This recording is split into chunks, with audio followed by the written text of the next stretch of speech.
Welcome back, folks, and here we are at the end of the week on Friday for the first golden portion of the AWW leg. You've joined us for the past 2 days as we've seen what Shattered at FAS can bring to the AWW roster, and we will be finishing out our first week here of the AWW card with the golden leg. The worst leg.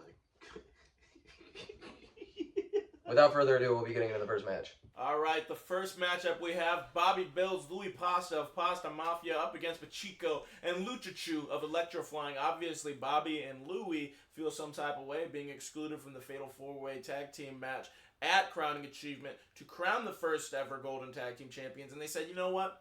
We're going to go on a run to prove to these people why we deserved to be in that match, why we deserve to have a little bit more respect put on our names. At the Midweek Medley, they put out Dominant by Design, and now they're looking to do the same to Electroflying. And, you know, while there might not be a title on the line in this match, there's something that might be just as important to the Pasta Mafia, which is pride, Eric. Pride, absolutely. Let's see how they handle the Luchadors. Alrighty, and starting this off, Pasta Mafia seems to be, put at a bit of a detriment early on, as Electroflying is going to show that the father-son duo do not want to be taken lightly. Did you see that dodge Louis Pasta just did against that lightning attack from Pachico? Impressive. Very impressive. But, Louis Pasta has always been a bit of an acrobatic anomaly, as he's just seems to be a lot lighter than his frame would portray. Yeah, the early going here, obviously the speed advantage goes to Electroflying, and they are using it to their advantage, stacking on plenty of damage onto the brothers. I mean, this is a battle between two families, so it is going to get pretty heated. But, at the end of the day, sometimes it takes a little bit of a kick in the ass to get Pachico to turn up the way we know he's capable of. He has a very, early ons in his matches seem to be a lackadaisical reminder that he's not as serious about this as his father is. Yeah, Bobby Bill's already lost the stock, but he does have his final rip raring ready to go.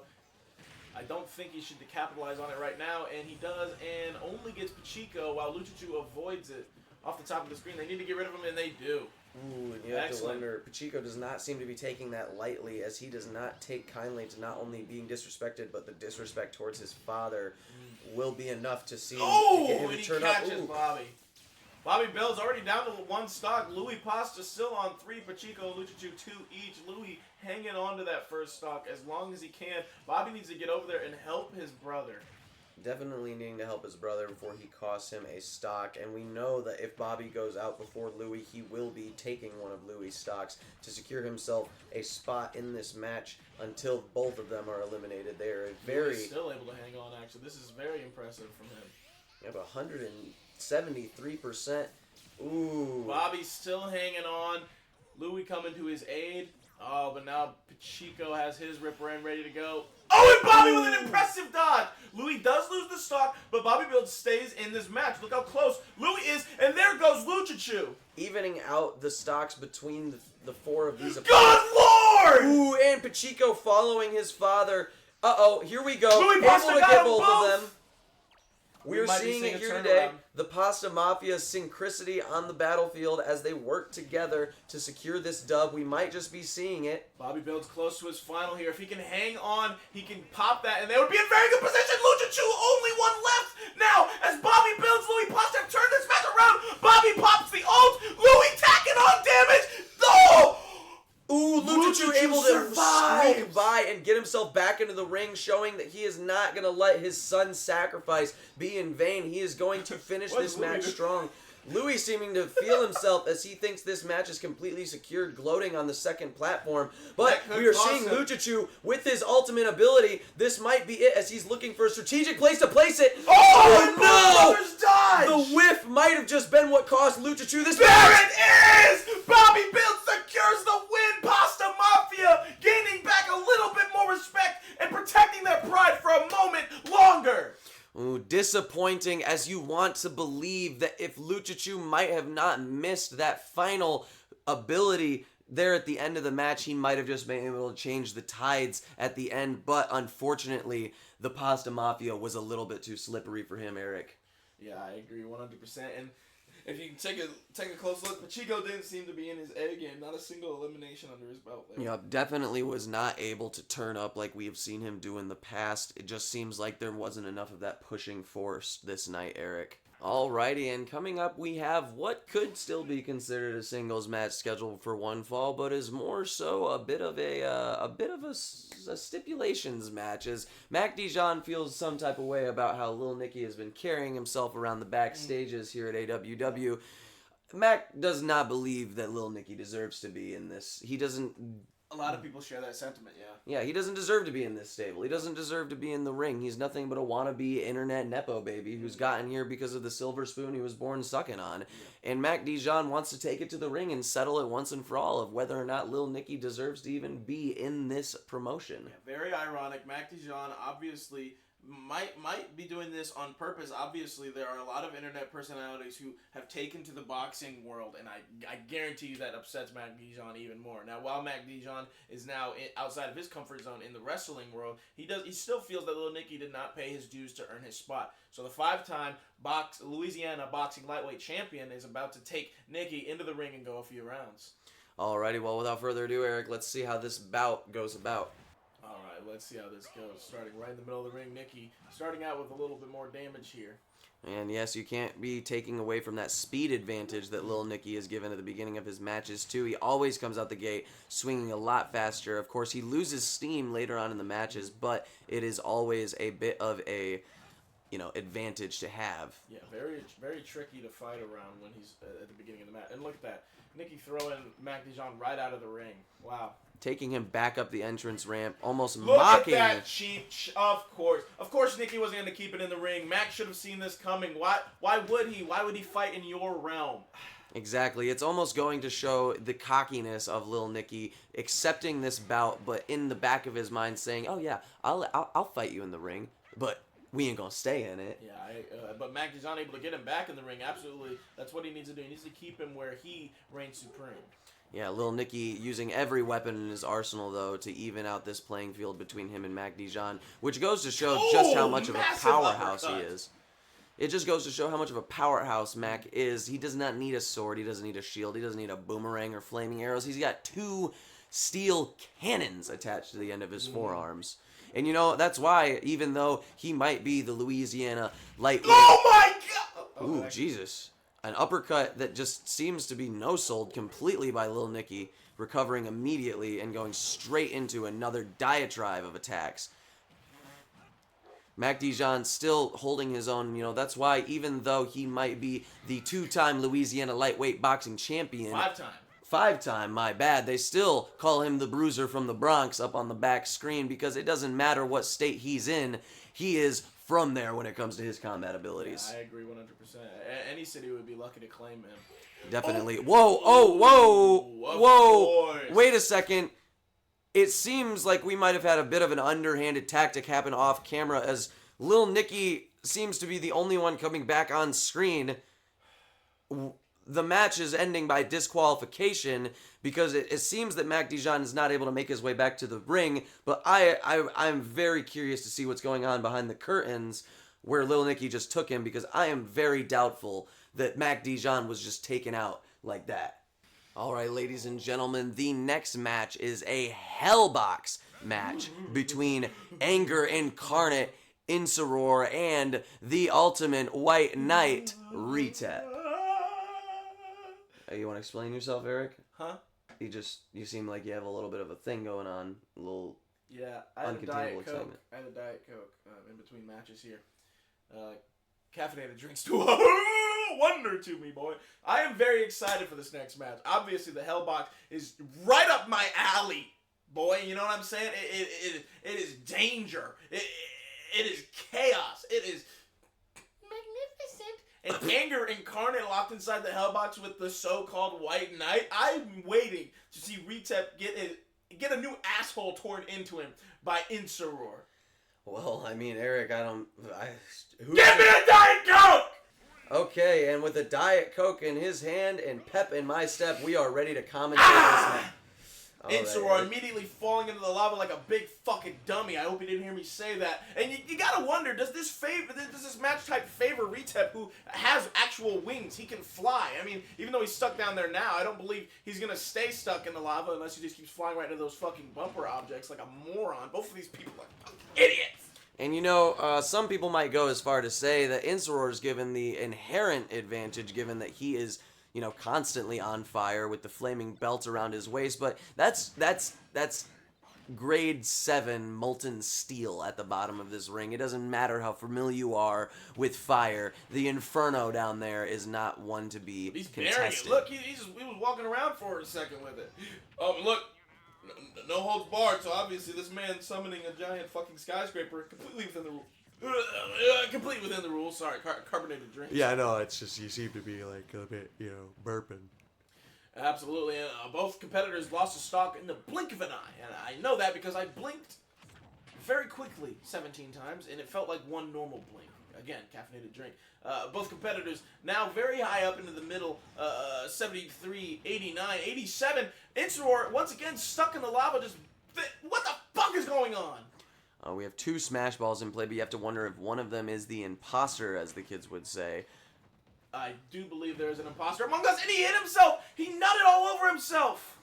Uh-oh, unfortunate, and I'm just going to breeze right by what you just said because it is unfortunate. Ooh, a big lariat! And Ooh, a big lariat again! That was a big headbutt, actually. Oh, my bad. Send them skywards. Send them skywards, send them downwards. Retep trying to recover. He's got that aura about him as he's trying to get a leg up in this match, but you have to wonder if that stock detriment between him and Insoror is going to be too much for him to climb back up the ladder from, as both of them have their ultimate abilities. Who's going to pop it first?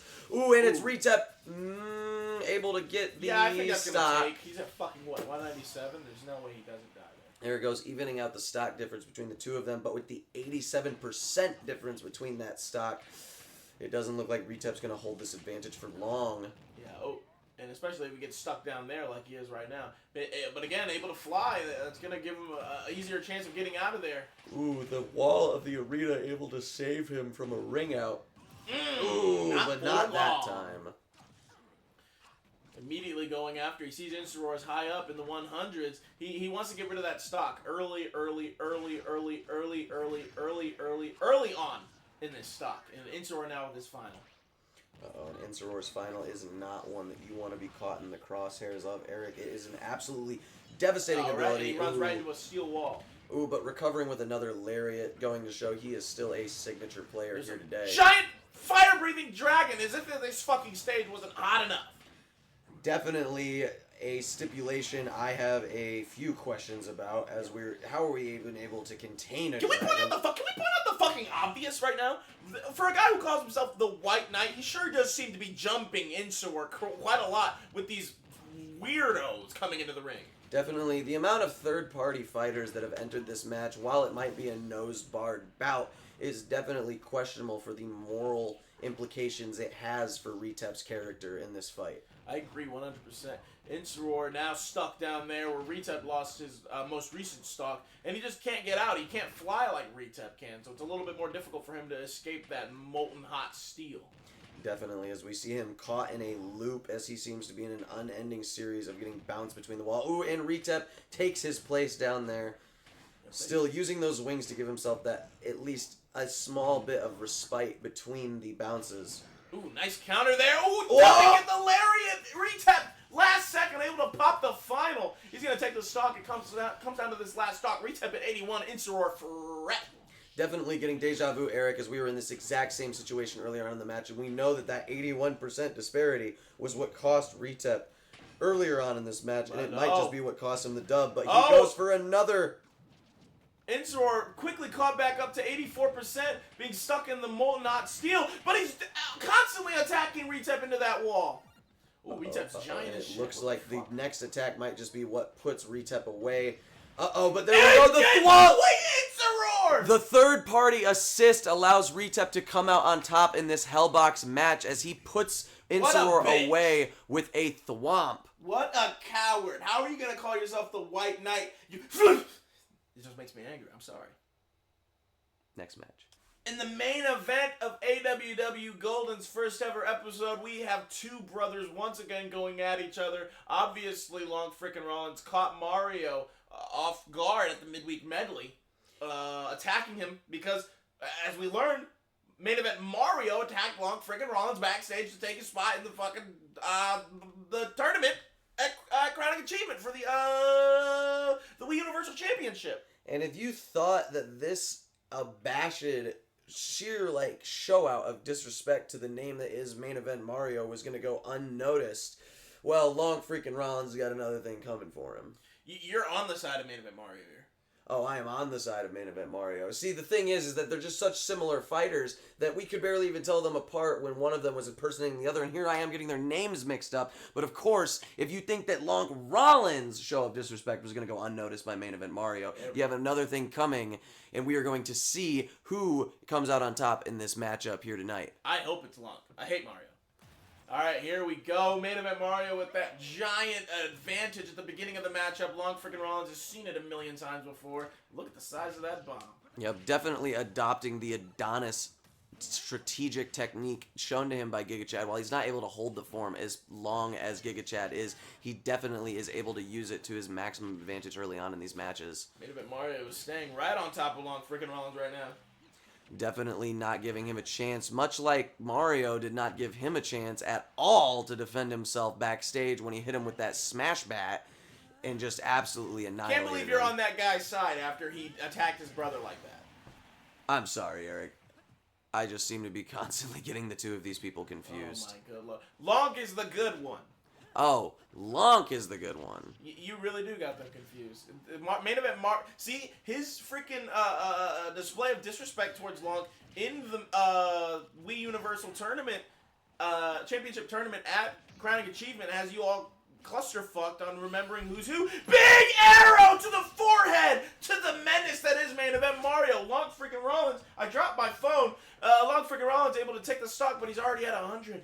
He's already. Main Event Mario has been cooking that first stock. I hate to say it. I do not like Main Event Mario. What he did to Long is absolutely unforgivable. But here he is, absolutely demolishing his older brother. Pause.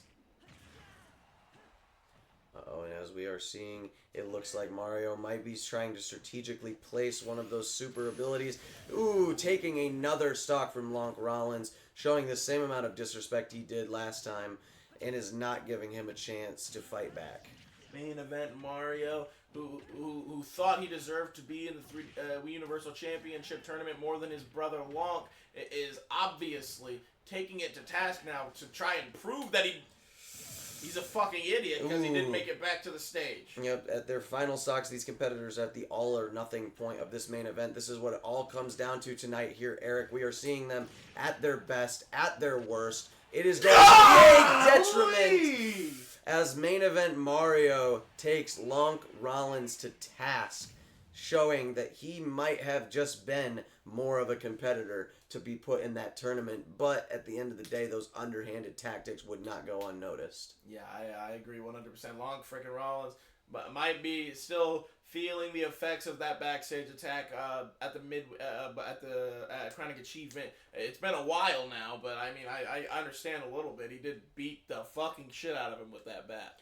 Definitely. And you have to wonder if Lonk was still recovering from an attack like that. I mean, being hit in the back of the head like that so hard that you're flown over 160 feet through the training facility is not something that you just get up and walk away from, Eric. I agree 100%. What a main event for Main Event Mario, coming out with the victory. Thank you very much for joining us for the first ever episode of AWW Golden. I have been Eric Mystof.